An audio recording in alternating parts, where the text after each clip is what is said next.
Provavelmente, se você não curte tanto realmente Fernando Henrique, você já se perguntou por que tanta gente gosta, tem gente que até considera como um ídolo, o ex-goleiro do Fluminense. Bem, vou tentar explicar nesse vídeo aqui aleatório, não vai ter nem vinheta, tentar explicar por que tanta gente gosta de Fernando Henrique, aquele goleiro clássico do Fluminense ali. Vou tentar explicar, você deixa o seu like aqui embaixo, se inscreve aqui no canal, divulga esse vídeo aqui para vários grupos de Fluminense. Acho que esse é um vídeo interessante que vale a pena ser divulgado nessa época aí de quarentena, de pandemia. Estou tentando produzir uns conteúdos diferentes e esse daqui surgiu em uma gravação do Recordar é Viver. Eu já gravei o Recordar é Viver alguns, né? Gravei ontem, gravei vários, publiquei um hoje, que é o vídeo em que eu falo, eu assisto melhores momentos de jogos que eu não lembro direito para poder assistir, comentar e etc.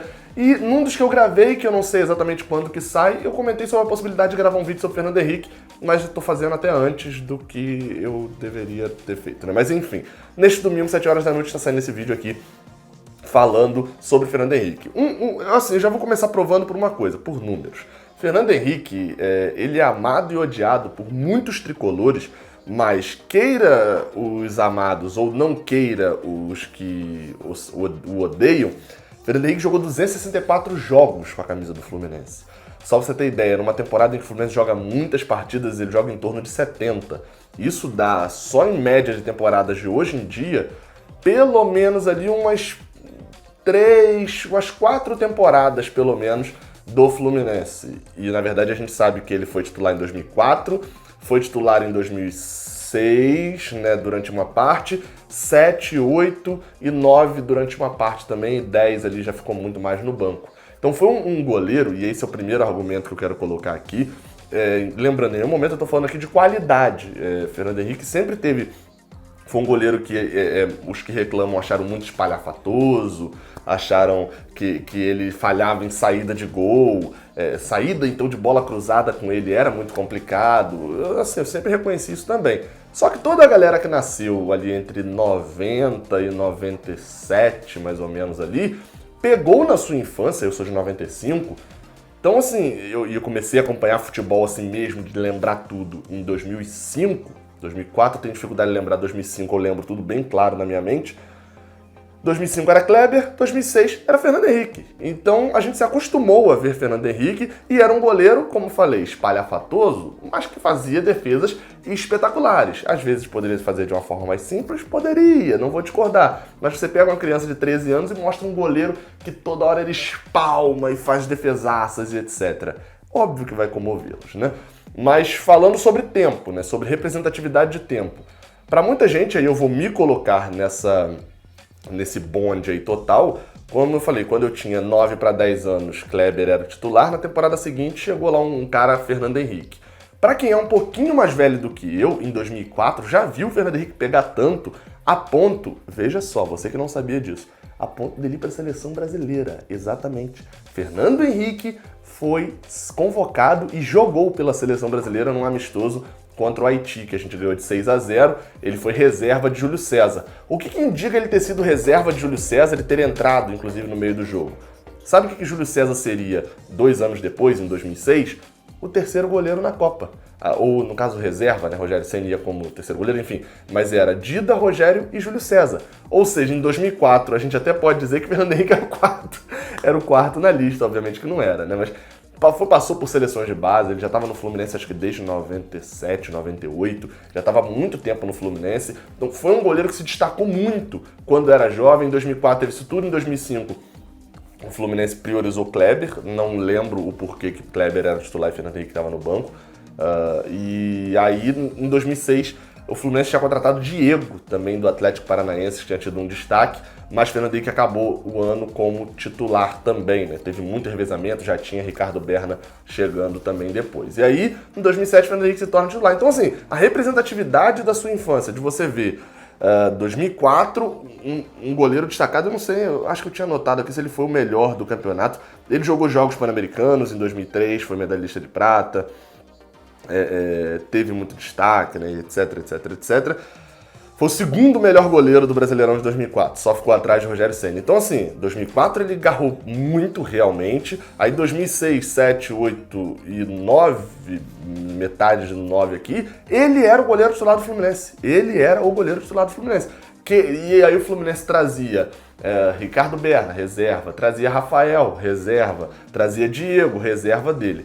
E assim, eu tenho que destacar os clássicos também, que acabam cativando na nossa memória afetiva hoje de jovens, na época de adolescentes e crianças, como, por exemplo, o goleiro Malucão. Eu até fiz um post, e na verdade essa ideia total mesmo, surgiu de um post que eu fiz no Instagram, no Twitter, aliás, em que eu tava vendo a final da Copa do Brasil de 2007, que passou no Sport TV. E aí, beleza, fui ver, tava vendo, e aí me chamou a atenção Fernando Henrique no gol, eu fui e fiz esse post aqui, ó. Fernando Henrique, 2 pontos. Mangas curtas, camisa por dentro do short, calça comprida. Ou seja, mangas curtas, a camisa por dentro da calça e a calça comprida. E o meião por cima da calça. Além disso tudo, calça de maluco. E tem gente que não gostava desse homem. Fiz esse tweet de brincadeira, né? Porque me chamou a atenção, ele tá com a camisa por dentro da calça e o meião e a calça por dentro do meião, né? Que era um negócio engraçado e sempre de manga curta. E eu me assustei com a quantidade de gente que comentou. Olha, o tweet tá com 1.200 curtidas. E a galera veio comentando assim, com força logo depois disso, né? Você viu, ó, o Luiz Felipe, né? Segundo meu irmão, Fernando Henrique é a arte de espalmar bonito e defender com os pés. Fazia uma defesa fácil parecer difícil.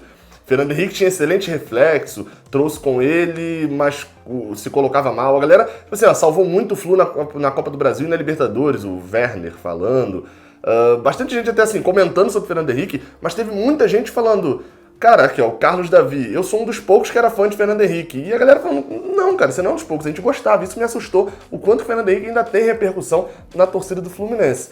Me chamou a atenção isso, continua me chamando a atenção, e eu fui tentar entender, como eu falei aqui já alguns exemplos, do porquê que tem essa representatividade toda, né?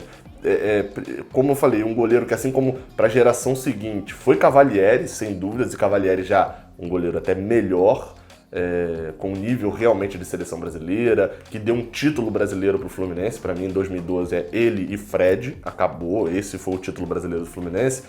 Apesar no final da passagem já estar num nível muito baixo, mas para a geração seguinte, para quem nasceu entre 2000 e 2005, Cavalieri é uma sumidade, não tem como falar mal de Cavalieri. Assim como para a geração anterior, por mais que o nível seja um pouco abaixo também, Fernando Henrique também é um cara icônico. E não é, para alguns, o pior goleiro do Fluminense, né? Para alguns tem essa opinião, e para outros era tipo assim, cara, era o cara que, assim, falhava, mas eu gosto desse cara titular. E para poder encerrar esse vídeo aqui falando de FH, né, lembrando que ele em 2009 ele perde a posição, né, Rafael é quem termina o Brasileiro como titular, ele tá no elenco do Campeonato Brasileiro de 2010, mas o titular é Ricardo Berna, no final das contas ele agarra algumas partidas, Rafael outras, etc. Mas ele depois sai, passa por Remo, por Ceará, América de Natal, eu não lembro todos os clubes que ele passou depois, mas eu acho legal dar aqui o currículo dele, acho que eu falei todos, né? Fluminense, aí vem Ceará, América de Natal, Inter de Lages, Remo, Vila Nova, que eu acho que, vamos dar com 2 L's, é o de Minas Gerais, Ceará, CRB e atualmente está no Santo André. E para poder encerrar ao maior estilo Fernando Henrique, a gente tem que encerrar com isso aqui, né? Todo mundo se lembra que a bola defesaça dele, ele levantava, sinal da cruz. Eu nem sei fazer direito, né? Aí, bola na trave, foi pra fora, não saiu gol, sinal da cruz. Chutou pra fora, nem passou perto, sinal da cruz. Fluminense fez gol, sinal da cruz. Até chegar ao ponto em que ele fazia seguidas vezes. e sempre foi um cara que me marcou muito por ver essa reação. Enfim, um abraço, Fernando Henrique. É um cara que marcou a minha infância e marcou de muita gente também. Então por isso que eu quis fazer esse vídeo. Se você não entende, ou você tem alguém aí que você conhece que não entende o porquê que Fernando Henrique é tão adorado por alguns torcedores do Fluminense, mostra esse vídeo aí. Ele era um goleiro espetacular?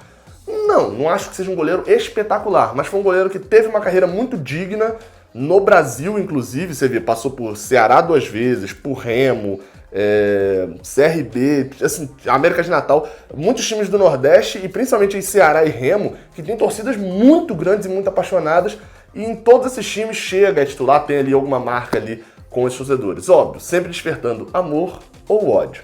No meu caso, é amor. Talvez se ele tivesse ficado mais tempo, poderia ser ódio? Poderia, mas no meu caso, até pela memória afetiva, também foi amor. Enfim, dê o like aqui embaixo, se inscreve aqui no canal. Nessa segunda tem vídeo de manhã, de tarde e de noite. Saudações tricolores e até a próxima. Valeu!